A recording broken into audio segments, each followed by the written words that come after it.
Thank everyone for coming out, and especially all the grandmasters that came out. We all old. It's the GQ on the corner. Let me tell him.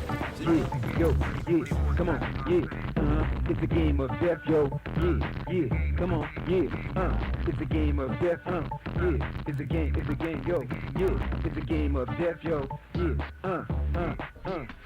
it's a game of death out on the streets, played by our youth and the stupid fools. It's a shame, and I try to understand why it's played, yo, or will it fade? Every day, people being sprayed in their graves where their body stays. Will it break? No, not today. Look at how you bring a gun to school. Fools nines and even back at tens, killing friends and nobody wins. Born in sin, oh, it's a damn shame, but I think God made us the rule. Do it right, do it the right way, and find out your right path, because you don't have to go out like this. You don't have to be to stop living the life of Satan. I'm telling you, my friend, you better get it in check. You better get it together, because life ain't no joke. Yeah, it's a game of death, yo. Yeah.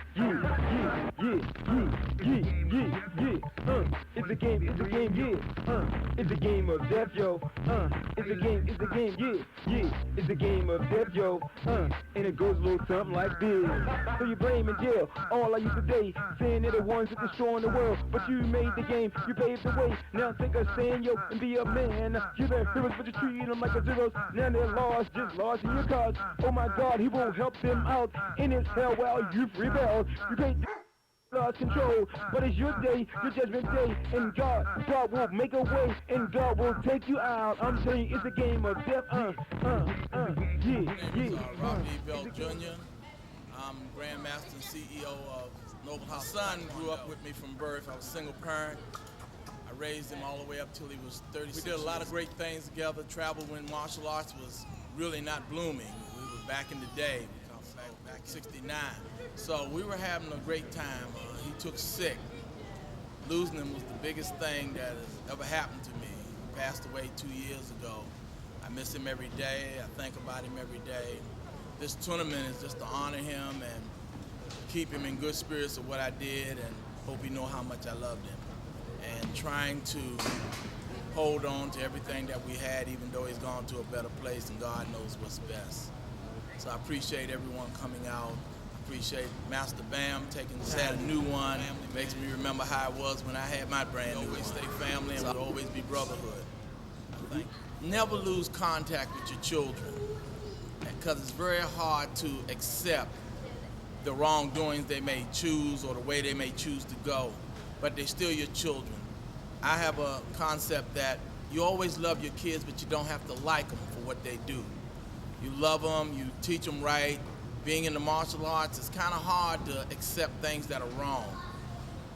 All I can tell you is just keep on trying to steer them straight, even if they're not around. When they come around, tell them something right. Try to get them to go that right way. If they're doing something they had no business doing, try to talk them out of them, get them in the church, get them to believe in some type of faith. That would help you to keep your child. Your child is the most important thing to you in this life. It's the greatest thing that will ever happen to you on the face of this earth, is bringing another life into the world. And you don't miss it until it's gone, be it a sister, brother, a father, a mother, aunt, or what have you. It's the same hurt, the same pain. And we miss them always. We never forget about them, because we only pass through this way one time in life, and the people we meet help us to direct ourselves toward doing better things.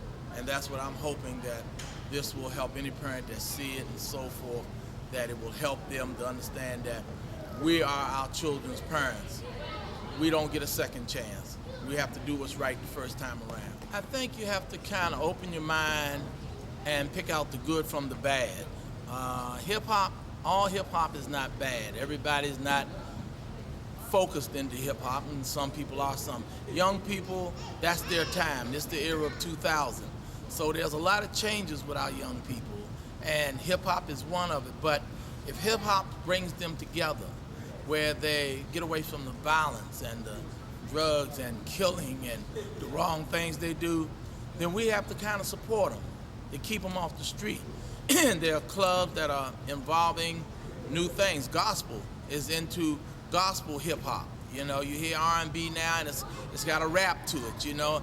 It may don't settle with the older folks like myself, but you gotta pull them in any kind of way you can, as long as you're giving them the word. Because all hip-hop used to try to get me to listen to that different guy. I loved all kind of music.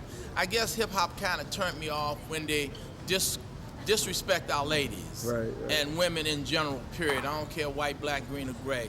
I couldn't deal with the disrespect because somebody is somebody's mother and somebody is somebody's daughter. And disrespect is disrespect. And we have to understand society promotes bad things. That's what makes the money. The badder it is, the more money you make. Doing something good, won't nobody talk about it. But like I said again, all hip hop is not bad. You just have to kind of balance yourself. You have to listen at it, and you know, if it's the wrong thing, then you have to move from it if it's teaching your child something wrong. But hip hop don't breed violence.